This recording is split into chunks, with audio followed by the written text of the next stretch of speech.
CDP থেকে 30খানা গুরুত্বপূর্ণ প্রশ্ন আলোচনা করব।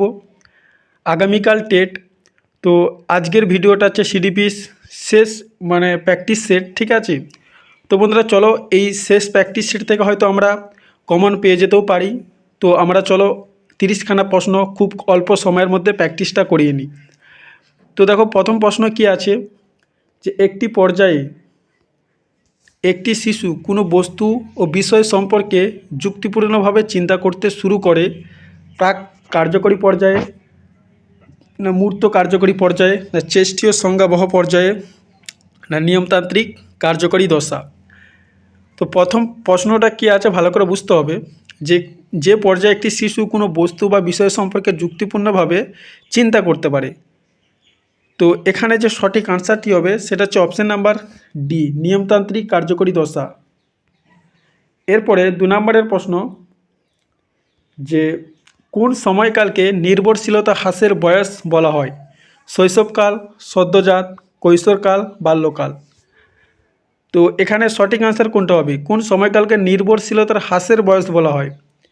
তো 2-এর সঠিক আনসার হচ্ছে অপশান নাম্বার সি, কৈশোরকালকে। এরপরে 3 নম্বরের প্রশ্ন, শিশুর সামাজিক বিকাশ নিম্নের কিসের মাধ্যমে সূচনা হয়? খেলাধুলা, বন্ধুত্ব, ভাষা বিকাশের, বিদ্যালয়ের পরিবেশে। তো শিশুর সামাজিক বিকাশ এখানে শুরু হয় 3 নম্বরের সঠিক আনসার হচ্ছে অপশান নাম্বার সি, ভাষার বিকাশে। শিশু বলেছে, ঠিক আছে। তো তারা তো আর বন্ধুত্বের ব্যাপারটা বুঝে না, তো ওনাকে হয়তো বন্ধুত্ব ভাববে, কিন্তু ভাষার বিকাশে শুরু হয়, ঠিক আছে। এরপরে 4 নম্বরের প্রশ্ন, লিকার্ট স্কেলটি একটি বুদ্ধি পরিমাপক স্কেল, মনোভাব পরিমাপক স্কেল, না ক্ষমতা নির্ণায়ক স্কেল, না কোনো এটি নয়। তা লিকার্ট স্কেলটি কি? অপশান নাম্বার বি হচ্ছে সঠিক আনসার, এটা হচ্ছে মনোভাব পরিমাপক স্কেল, ঠিক আছে। অপশান নাম্বার বি হচ্ছে সঠিক আনসার। এরপরে আমরা 5 নম্বরের প্রশ্ন চলে যাব। তো 5 নম্বরের প্রশ্ন কি আছে? 5 নম্বরের প্রশ্ন বলছে যে নিচের কোনটি জ্ঞাত হওয়ার প্রক্রিয়ার অন্তর্ভুক্ত নয়? তো দর্শন, সংবেদন, ধারণা, প্রত্যক্ষণ। তো এখানে দেখতে হবে 5-এর সঠিক আনসার কোনটা হচ্ছে। এখানে দেখতে হবে কোনটা এখানের দেখো সংবেদন, প্রত্যক্ষণ, ধারণা এগুলো কিন্তু এদের মধ্যে একটা মেল আছে, কিন্তু দর্শন কি মেল আছে, তার জন্য এটা হবে সঠিক আনসার, ঠিক আছে, অপশান নাম্বার এ। এরপরে আমরা 6 নম্বরের প্রশ্ন চলে যাব, যে পরিবেশের নতুন কোনো চাহিদাকে মেটাবার জন্য শিশু তার নিজের মধ্যে যে পরিবর্তন করে তাকে কি বলে? অভিযোজন, আত্মীকরণ, সঙ্গতি বিধান, উপযোজন। তো 6-এর সঠিক আনসার হচ্ছে অপশান নাম্বার ডি, উপযোজন। পরিবেশের নতুন কোনো চাহিদাকে মেটাবার জন্য শিশু তার নিজের মধ্যে যে পরিবর্তন করে তাকে বলে উপযোজন।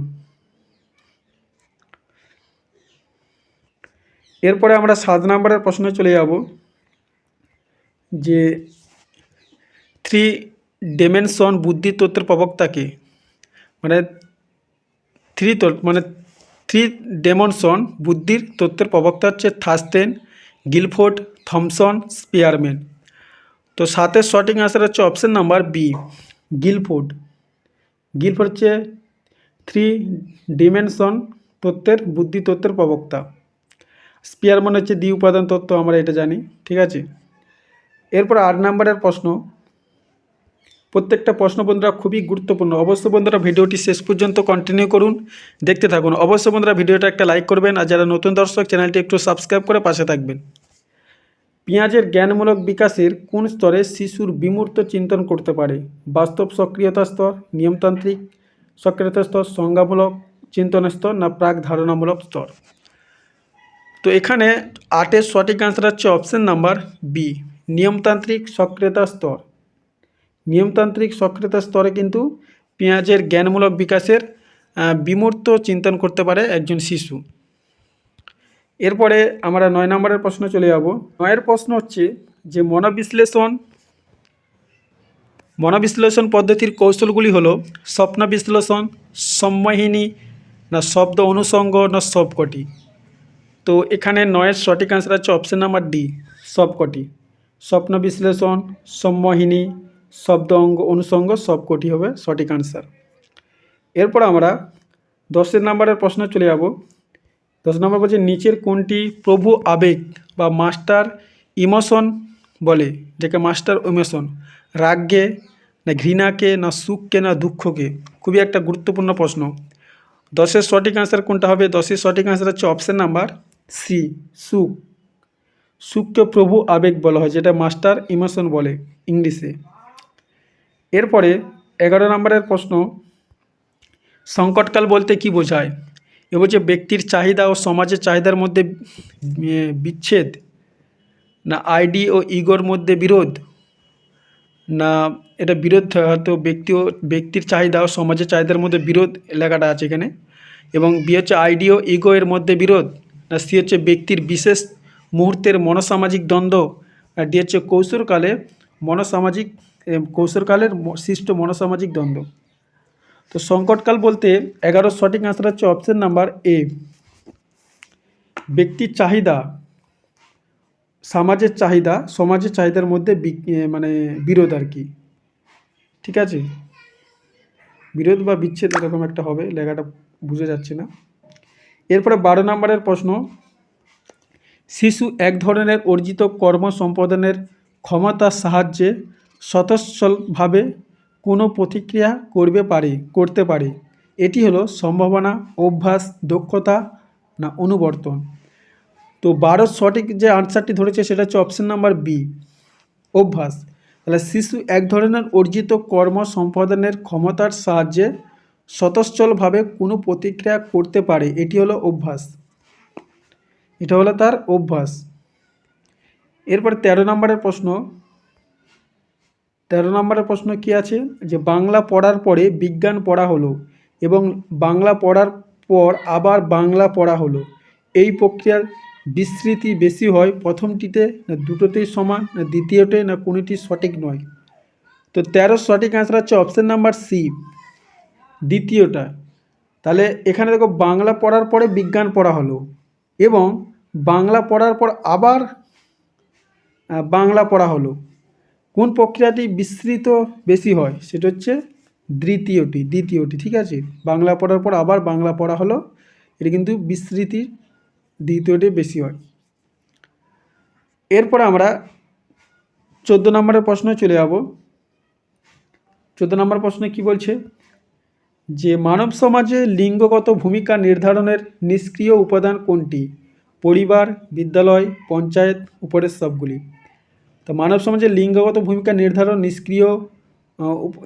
নিষ্ক্রিয় উপায়গুলি হলো, এখানে 14 যে সঠিক আনসারটি ধরেছে সেটা হচ্ছে অপশন নাম্বার বি, বিদ্যালয়, ঠিক আছে। তো এরপরে আমরা, এটা সঠিক আনসার হচ্ছে বিদ্যালয়। এরপরে আমরা 15 নম্বর প্রশ্নে চলে যাব। 15 নম্বর প্রশ্ন বলছে যে নিচের কোনটি শিখনের অন্তিম ফলজাত মানসিক সংগঠন? ব্যক্তিত্ব, চিন্তন, স্মৃতি, প্রত্যক্ষণ? তো 15 সঠিক আনসার হচ্ছে অপশন নাম্বার এ, ব্যক্তিত্ব। অপশন নাম্বার এ হচ্ছে সঠিক আনসার, ব্যক্তিত্ব, ঠিক আছে। তাহলে নিচের কোনটি শিখনের অন্তিম ফলজাত মানসিক সংগঠন? সেটা হচ্ছে ব্যক্তিত্ব। অন্তিম ফলজাত মানসিক সংগঠন সেটা হচ্ছে ব্যক্তিত্ব। এরপর আমরা 16 নম্বরের প্রশ্ন চলে যাব, যে শিক্ষার সঙ্গে মনোবিদ্যার সম্পর্ক কি? তাত্ত্বিক, ব্যবহারিক, এ ও বি উভয়, না কোনোটি নয়? তো 16 সঠিক আনসার হচ্ছে অপশন নাম্বার সি, এ ও বি উভয়, মানে তাত্ত্বিক ও ব্যবহারিক, ঠিক আছে, তাত্ত্বিক ও ব্যবহারিক। এরপর আমরা 17 নম্বর প্রশ্ন চলে যাব। অন্তর্ভুক্তিমূলক শিক্ষার প্রধান উদ্দেশ্য হলো শিক্ষার সমসুযোগকে বাস্তবায়িত করা, বি বলছে শিক্ষার সম অধিকার সম্পর্কে জানা, সি বলছে শিক্ষার মানবতাকে প্রতিষ্ঠা করা, ডি হচ্ছে উপরের সবগুলি। তো 17 সঠিক আনসার হচ্ছে অপশন নাম্বার ডি, উপরের সবগুলি হচ্ছে সঠিক আনসার, ঠিক আছে। মানে অন্তর্ভুক্তিমূলক শিক্ষার হচ্ছে শিক্ষার সমসুযোগ বাস্তবায়িত করা, এটা হবে শিক্ষার সম অধিকার সম্পর্কে জানা, এটা হবে শিক্ষার মানবতাকে প্রতিষ্ঠা করা, এটা হবে। এরপরে 18 নম্বরের প্রশ্ন কি আছে, 18 নম্বর বলছে যে শিশুর মধ্যে আলোচনা, শাসন, নেতৃত্ব, সহযোগিতা ও আপোষ প্রভৃতির মতো জটিল কৌশলের সৃষ্টির কারণ হলো এ বলছে প্রাকৃতিক সামাজিকীকরণ, বি বলছে পরিকল্পিত সামাজিকীকরণ, সি হচ্ছে সাকারাত্মক সামাজিকরণ, না ডি হচ্ছে কোনোটি নয়। তো 18 সঠিক অ্যান্সার হচ্ছে অপশন নাম্বার বি, পরিকল্পিত সামাজিকরণ। ঠিক আছে। শিশুর মধ্যে আলোচনা, শাসন, নেতৃত্ব, সহযোগিতা ও আপোষ প্রভৃতির মতো জটিল কৌশলের সৃষ্টির কারণ হচ্ছে পরিকল্পিত সামাজিকীকরণ। এরপরে 19 প্রশ্ন, যে নিচের কোনটি শিক্ষণের প্রাথমিক লক্ষ্য হওয়া উচিত? সমালোচনামূলক চিন্তার বিকাশ, ধারণা মুখস্থ করা, না সি হচ্ছে মুখস্থ এবং অনুশীলন দক্ষ হওয়া, ডি হচ্ছে সমবয়সীদের সাথে প্রতিযোগিতা করা। তো 19 সঠিক আনসার হচ্ছে option number A, option number A, সমালোচনামূলক চিন্তার বিকাশ। তাহলে শিক্ষণের প্রাথমিক লক্ষ্য হওয়া উচিত হচ্ছে সমালোচনামূলক চিন্তার বিকাশ। এরপরে আমরা 20 নম্বরের প্রশ্ন, যে প্রতিকারমূলক শিক্ষণের সময়কাল হবে দীর্ঘ সময়, আংশিক সময়, নির্দিষ্ট সময় থাকে না, না কোনোটি নয়। তো 20 সঠিক আনসার হচ্ছে অপশন নাম্বার বি, আংশিক সময়। প্রতিকারমূলক শিক্ষণের সময়কাল হবে আংশিক সময়। ঠিক আছে। এরপর আমরা 21 নম্বরের প্রশ্ন চলে যাব, যে শিক্ষণ প্রক্রিয়ার মূল কথা হলো, শিক্ষণ প্রক্রিয়ার মূল কথা হলো এ হচ্ছে শিক্ষক ও শিক্ষার্থীর মধ্যে মিথস্ক্রিয়া, বি হচ্ছে অভিভাবক ও শিক্ষাগণের মধ্যে মিথস্ক্রিয়া, না সি হচ্ছে শিক্ষার্থী ও পরিবেশের মধ্যে মিথস্ক্রিয়া, না ডি হচ্ছে উপরের সবকটি। তো 21 সঠিক আনসার হচ্ছে অপশন নাম্বার ডি, উপরের সবকটি। উপরের সবকটি হচ্ছে সঠিক আনসার। এরপরে 22 নম্বরের প্রশ্ন, যে একজন ছাত্রের গুরুত্বপূর্ণ বৈশিষ্ট্য হলো দায়িত্ববোধের চেতনা, না সত্যবাদিতা, না সহযোগিতা, না আজ্ঞানুবর্তিতা। তো 22 সঠিক আনসার হচ্ছে অপশন নাম্বার ডি, আজ্ঞানুবর্তিতা। এরপরে আমরা 23 নম্বরের প্রশ্ন চলে যাব। 23 নম্বর বলছে, যে কোন ধরনের শিক্ষাদান পদ্ধতিতে ছাত্ররা অধিক অংশগ্রহণের সুযোগ পায়? হচ্ছে অন্তর্মুখী ও বহির্মুখী পদ্ধতি, এখানে বিয়ে আছে বিশ্লেষণধর্মী পদ্ধতি, শেষে প্রশ্ন উত্তর পদ্ধতি, দিয়েছে উপরের সবকটি। তো 23 সঠিক আনসার হচ্ছে অপশন নাম্বার সি, উপরের সবকটি হবে না, কিন্তু সব জায়গায় উপরের সবকটি আনসার হয় না। ঠিক আছে। এখানে সঠিক আনসার হচ্ছে প্রশ্ন উত্তর পদ্ধতি, যে সঠিক আনসারটি ধরেছে এখানে। 24 নম্বরের প্রশ্ন, যে ব্যক্তিত্বের 16টি উপাদান কথা বলেছিলেন গিলফোর্ড, ক্যাটেল, আলপোর্ট, লিউইন। তো 24 সঠিক আনসার হচ্ছে অপশন নাম্বার বি, ক্যাটেল তিনি কিন্তু ব্যক্তিত্বের 16টি উপাদানের কথা বলেছিলেন। এরপরে 25 নম্বরের প্রশ্ন, যে নিচের কোনটি সৃজনশীলতার উপাদান নয়? সাবলীলতা, নমনীয়তা, মৌলিকতা, না কঠোর মনোভাব। তো 25 সঠিক আনসার হচ্ছে অপশন নাম্বার ডি, কঠোর মনোভাবটা কখনো হবে না, উপাদানের সৃজনশীলের মধ্যে পড়ছে না। ঠিক আছে। এরপরে 26 নম্বরের প্রশ্ন,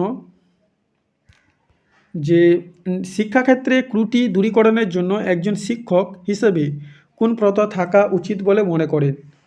মূল্যায়ন, না ফিডব্যাক, না পাঠদান, না উপরের সবকটি। তো 26 এখানে সঠিক আনসার হচ্ছে অপশন নাম্বার, যেটা সঠিক আনসার ধরেছে সেটা অপশন নাম্বার বি, ফিডব্যাক। শিক্ষাক্ষেত্রে ত্রুটি দূরীকরণের জন্য একজন শিক্ষক হিসেবে কোন প্রথা থাকা উচিত বলে মনে করেন? সেটা হচ্ছে ফিডব্যাক। এরপরে আমরা 27 নম্বরের প্রশ্ন চলে যাব, যে মনোভাব ও মূল্যবোধের বিকাশ ঘটে শৈশবে, না মধ্য শৈশবে, না বাল্যকালে, না কৈশোরকালে। তো 27 সঠিক আনসার হচ্ছে অপশন নাম্বার বি, মধ্য শৈশবে। মনোভাব ও মূল্যবোধের বিকাশ ঘটে মধ্য শৈশবে। ঠিক আছে। এরপরে 28 নম্বরের প্রশ্ন, যে অনুশিক্ষণের স্তরগুলির মধ্যে প্রথম স্তরটি হলো প্রাক সক্রিয়তা স্তর, উত্তর সক্রিয়তা স্তর, অন্তর সক্রিয়তা স্তর, না উপরের সবগুলি। তো অনুশিক্ষণের স্তরগুলির মধ্যে প্রথম স্তরটি কোনটি? তো 28 সঠিক আনসার হচ্ছে অপশন নাম্বার এ, প্রাক সক্রিয়তা স্তর। ঠিক আছে, প্রাক সক্রিয়তা স্তর। এরপরে আমরা 29 নম্বর প্রশ্নে চলে যাব। 29 নম্বর প্রশ্ন বলছে যে প্রাক্ষবিক বুদ্ধির ধারণাটি নিম্নলিখিতের মধ্যে কোন ক্ষমতাটির কথা বলে না? প্রক্ষোভের উপলব্ধি, প্রক্ষোভের নিয়ন্ত্রণ, প্রক্ষোভের প্রকাশ ও সার্থকতা দান, এটি হচ্ছে প্রক্ষোভের জাগরণ। তো 29-এ যে সঠিক আনসারটি আছে সেটা হচ্ছে অপশান নাম্বার এ, প্রক্ষোভের উপলব্ধি। প্রক্ষোভের উপলব্ধি। প্রক্ষোভিক বুদ্ধি ধারণের নিম্নলিখিত কোনটির ক্ষমতাটির কথা বলে না? সেটা হচ্ছে প্রক্ষোভের উপলব্ধি। এরপরে শেষ প্রশ্ন, 30-এর শেষ প্রশ্ন কী আছে দেখে নিই, যে প্রাথমিক শিক্ষকরা শিক্ষার্থীদের মধ্যে অন্তর্নিহিত সম্ভাবনা বাড়াতে কোন কৌশল ব্যবহার করতে পারে? এ বলছে শিক্ষার্থীদের শেখার আনন্দে উৎসাহিত করার মাধ্যমে, বি বলছে অবাঞ্ছিত আচরণ শাস্তি দিয়ে, সি বলছে প্রত্যেক শিক্ষার্থীর প্রতিটি প্রচেষ্টার প্রশংসা করে, না ডি হচ্ছে শিক্ষার্থীদের মধ্যে প্রতিযোগিতার মাধ্যমে। তো 30-এর যেটা সঠিক আনসার আছে সেটা হচ্ছে অপশান নাম্বার এ, শিক্ষার্থীদের শেখার আনন্দে উৎসাহিত করার মাধ্যমে। তো দর্শকবৃন্দ, এই ছিল 30খানা প্রশ্ন। প্রত্যেকটা প্রশ্ন কিন্তু খুবই গুরুত্বপূর্ণ প্রশ্ন আছে, ঠিক আছে? তো কোনো প্রশ্ন যদি আপনার মনে হয় যে এই আনসারটা এটা হতে পারে, অবশ্যই জানাবেন। তো বইয়ের যে আনসারটি ধরেছে সেগুলো আপনাদের সামনে উপস্থাপন করলাম, ঠিক আছে? তো তার মধ্যে যদি কোনো আনসারটা আপনার মনে হয় যে এই আনসারটা এটা হতে পারে, অবশ্যই জানাবেন। ভিডিওটি অবশ্যই একটা লাইক করবেন। চ্যানেলে প্রথমে থাকলে চ্যানেলটি সাবস্ক্রাইব করে পাশে থাকবেন এরকম গুরুত্বপূর্ণ ইনফরমেশন ভিডিও সবার আগে পেতে। ততক্ষণ ভালো থাকবেন, সুস্থ থাকবেন।